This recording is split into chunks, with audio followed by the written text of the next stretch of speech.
Hello दोस्तों, आज मैं आप लोग के बीच में आया हूँ और आप लोग के बीच में मैं हिंदी में पढ़ाता हूँ। तो मेरा वीडियो अगर सबसे पहली बार आप लोग देख रहे हैं तो सब्सक्राइब शेयर एंड कमेंट अवश्य कीजिएगा। ठीक है।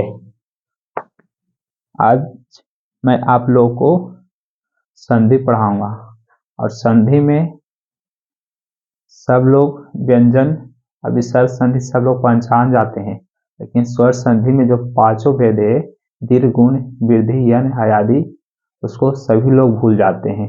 लेकिन आज भूलने की प्रक्रिया को ही मैं भुला दूंगा। आज मैं बताऊंगा। ठीक है। तो आप लोग बिना देर करते हुए क्लास स्टार्ट कर देता हूँ, जो कि मेरा टॉपिक आज है संधि। ठीक है। संधि समझोधी। ठीक है। यानी इसका परिभाषा बोला जाए तो बोलेंगे दो वर्णों या अक्षरों को मेल से जो विकार उत्पन्न करता है उसे संधि कहते हैं। दो वर्णों या अक्षरों को मेल से जो विकार उत्पन्न करे उसे हम संधि कहेंगे। क्या कहेंगे? संधि कहेंगे। ठीक है। संधि में एग्जाम्पल के तौर पर जैसे विद्यालय है। क्या है? विद्यालय। विद्यालयों को हम क्या लिखेंगे? विद्यालय आलय। आलय। लेकिन इसमें क्या चाहिए आया? आ प्लस आ बराबर आ। ये क्या है? संधि है। तो हम संधि को तीन भाग में बांटेंगे। ठीक है। संधि को हम तीन भाग में बांटेंगे। पहला स्वर संधि, दूसरा को व्यंजन और तीसरा विसर्ग। और सबके लिए एक चीज पढ़ना है। किसी भी कॉम्पिटिटिव एग्जाम हो या 10th है 12th है बोर्ड, और हर लोग को हिंदी व्याकरण पढ़ना आवश्यक है। तो मैं क्यों नहीं संधि को मैं पढ़ा देता हूँ, क्योंकि सब लोग इसको बता देते हैं और विसर्ग को बता देते हैं, लेकिन स्वर संधि को नहीं बता पाइएगा। चैलेंज के साथ नहीं बता पाइएगा। अगर आपसे हम पूछ देंगे इत्यादि कौन सा संधि है, पहचान जाएगा डायरेक्ट।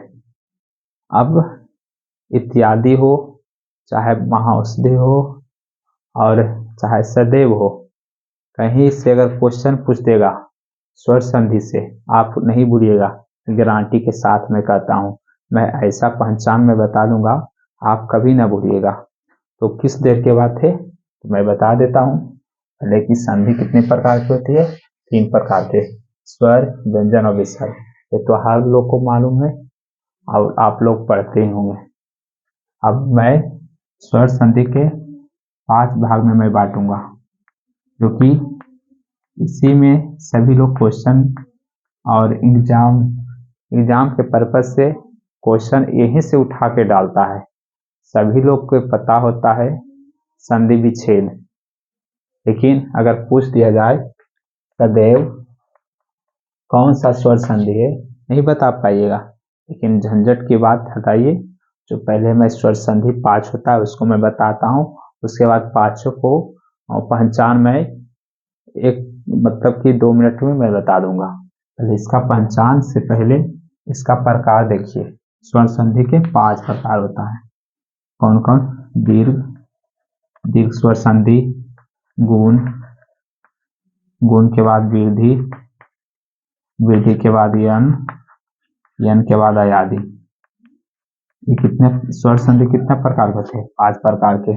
और व्यंजन का कोई प्रकार भी नहीं होता है, विसर्ग का इसका कोई प्रकार नहीं होता है, लेकिन इसका पहचान होता है। जैसे कि पंचमा वर्ग रहेगा तो पहला वर्ण में आ जाएगा। जैसे बाघ में तो बक में लिखते हैं। अगर आता है जगदीश तो जगत जोरदीश, इस तरह से होता है। विसर्ग में क्या होता है? जैसा कि मनोहर, मनोहर। तो ये जो ओकार होता है तो मनहजोर हर कर देते हैं। ठीक है।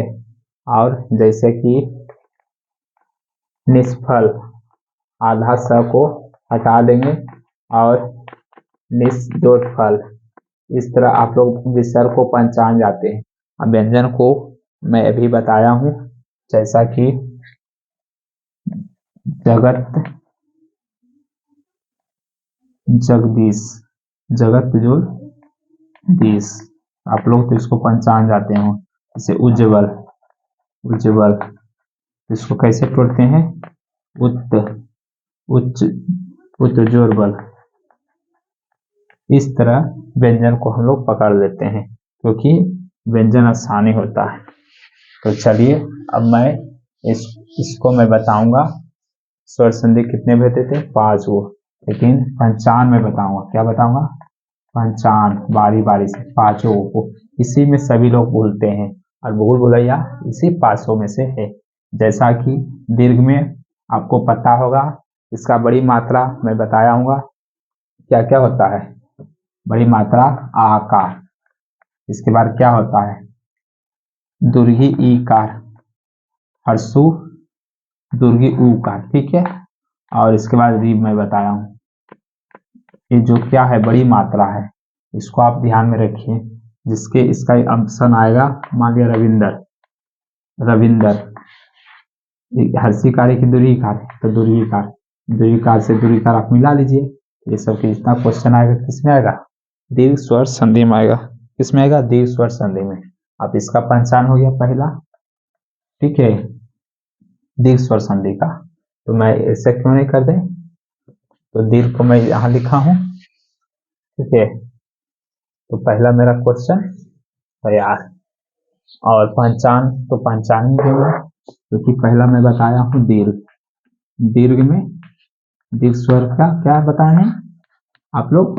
बड़ी मात्रा, एक आ, दुर्गी ई कार, दुर्गी ऊ कार, इतना 4 इसमें है। 4 को अगर पहचान जाइए तो आप सारा को पहचानेंगे।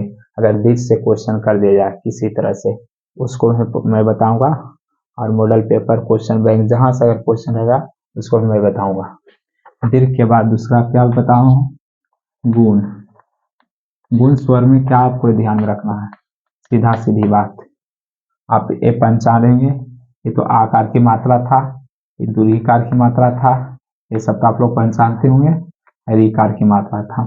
गुण स्वर संधि में आप एकार आप पहचानते हैं, ओकार पहचानते हैं, लेकिन मात्रा को ही भुलाते हैं आप लोग। तो एक चोटी है, फिर एक चोटी, आपको यह ध्यान में रखना है।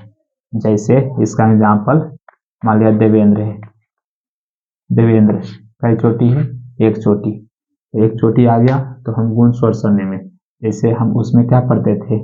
अगर देव जोड़ींद्र को अगर नियम को बोलता है, नियम के अनुसार चलते हैं, तो इसको मैं प्रूव कर देता हूँ। आ प्लस इसे क्या करते थे? ए बनाते थे। तो ए में आ गया एक चोटी। इस तरह से समझ गए उस बात को। इसीलिए नियम सेव है, लेकिन मैं ट्रिक के अनुसार मैं बताता हूँ, जो कि आप समझ जाइएगा, ठीक है। तो इस तरह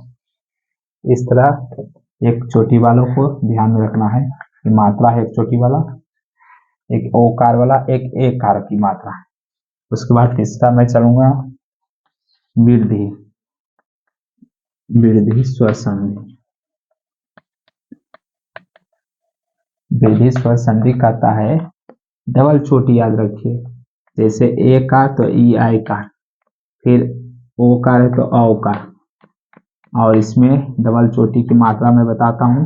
एक चोटी, डबल चोटी, फिर एक चोटी, डबल चोटी, लेकिन इसमें पाए पड़ेगा, क्योंकि ओ का लिखना है, औ का, ठीक है।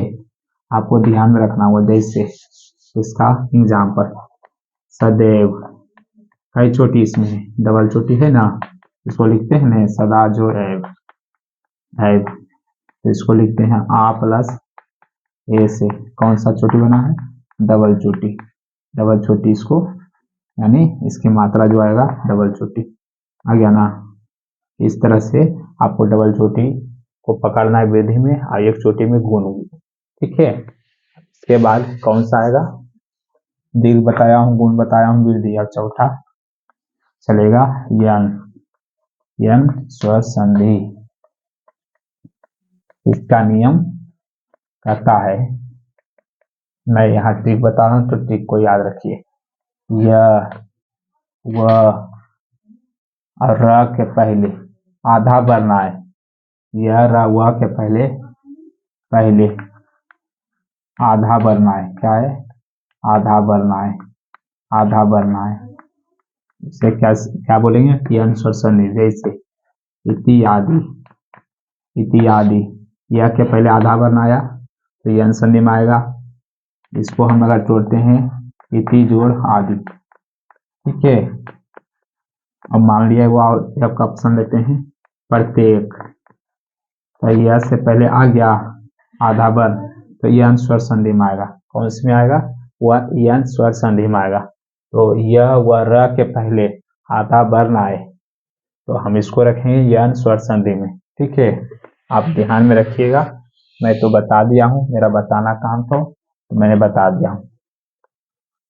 और मेरा चौथा नहीं पांचवा बच रहा है, अयादि संधि, अयादि स्वर संधि।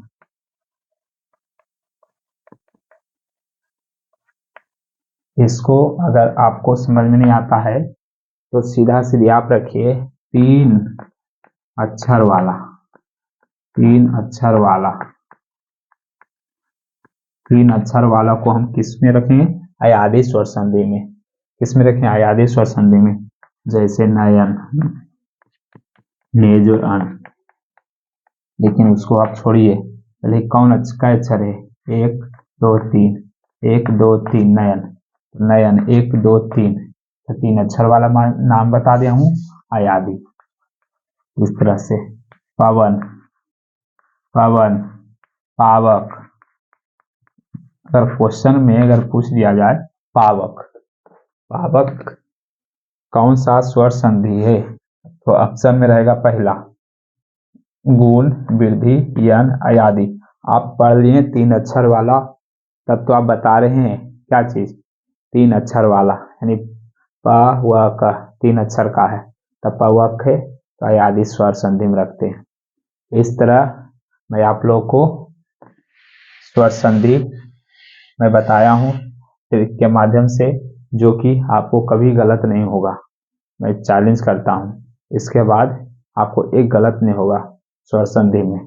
अब जो भी क्वेश्चन एग्जाम टाइप पर अगर देता है पैटर्न पर, तो स्वर संधि से ही पूछता है, क्योंकि हमने भी दिया, हमको भी पता है, यहाँ से क्वेश्चन पूछता है। Thank you very much. अगर मेरा वीडियो अगर अच्छा लगा हो, सब्सक्राइब, शेयर एंड कमेंट्स अवश्य कीजिएगा। Thank you very much.